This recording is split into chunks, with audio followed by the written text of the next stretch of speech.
ere duong ne nyawadgi. Number 2, koro wangi interparty rivalry. Koro ochako mienjo kendo. Nye wangi ODM in the opposition, wangi order in government. Koro sani jogite embrace ngata chiel, nyaka chiel mane ilarocha. Koro nyako ni ODM ni kode, nyako ni UDA bende ni kode. Koro the dominance rivalry cha.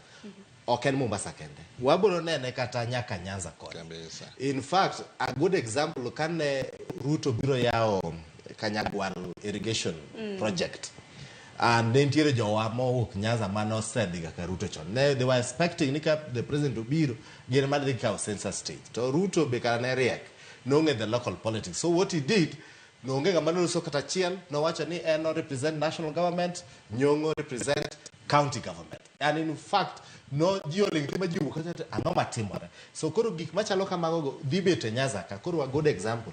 Che Maruto koro biro kata sinyameta wok Migori.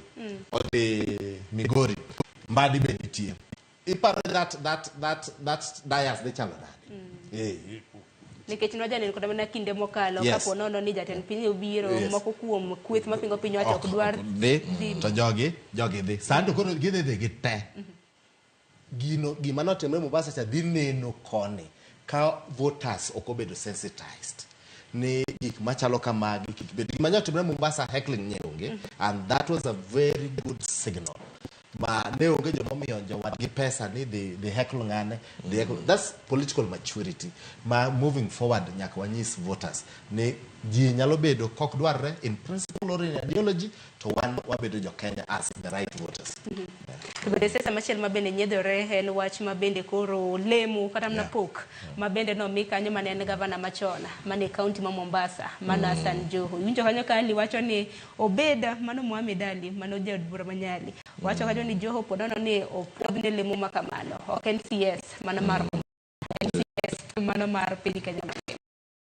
Sharon moko to bende gina gwal ingeni